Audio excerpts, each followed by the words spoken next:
When the teacher tells the student that your gross body, your worldly objects, your organs, your prana, your mind, your intellect, your notion that I am somebody, the jiva, everything is mithya, reject it.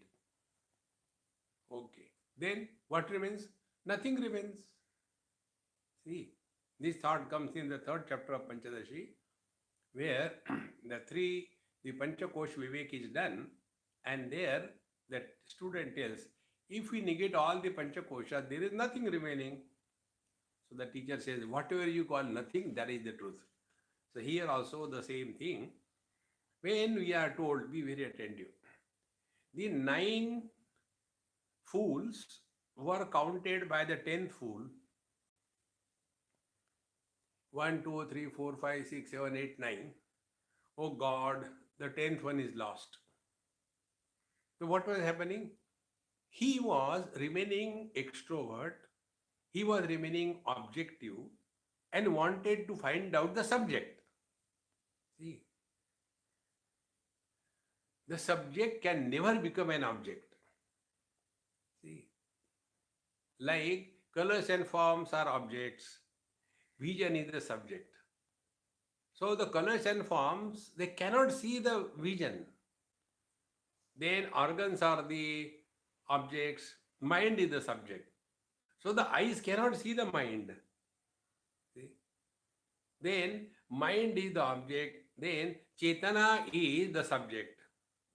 So the mind can never understand what Chetana is. Then Chetana is the object and the divine energy is the subject. So this Chetana is only imagining. Divine energy means what? Lot of power and all that. No, it's not that. And the divine energy is one with the Lord, where knower known difference disappears. Therefore, Bhagavan Shankara says, San api asan api ubhayatmikano, bhinna api abhinna api ubhayatmikano. It is and it is not and it is both. It is because we suffer. It is not because it cannot have independent existence from the absolute reality. Then what it is and it is not. Means what? When it is operating, it is real. When you do not come under the influence of the operations, then it is unreal. See? Therefore, here the teacher tells us, when these 9 people were counted and you wanted to count 10, but you are excluding yourself. Here also the same thing is said, when all these 9 things, the gross body, then the objects, then the organs, then the prana, then the mind, then the intellect, then the ignorance or the Anandamaya Kosha, see, and ultimately the notion that I am a jiva, when these 9 things are discarded, then what remains is the ultimate truth. It cannot be separate other than me. See? That is why many people have this funny notion.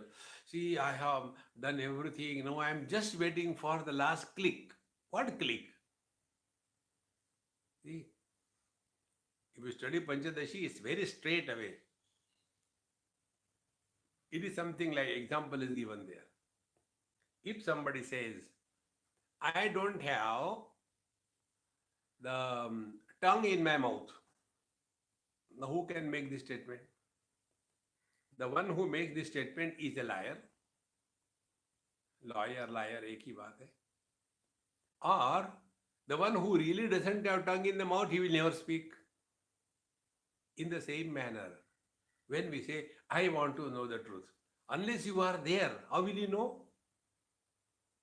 See, therefore, our presence, our experience is eternal, unchanging, and doesn't depend on any means of knowledge. And yet we are struggling, I have done everything, done Karma Yoga, Ashtanga Yoga, Sashtanga Yoga, then love and mindfulness and meditation, everything I have done. Even then the last thing is remaining. You are that. Don't have to see. Therefore, how to achieve that? Parame, Brahmani, Swasmin. Now we have to first accept. You start from here. That Swasmin Parame Brahmani. That absolute reality, the divine, the infinite, the one without a second, Ekameva Dvitiya, that reality is me. Start from there. See? When we don't know something, we have to accept it under the strength of blind faith. This is a very simple rule.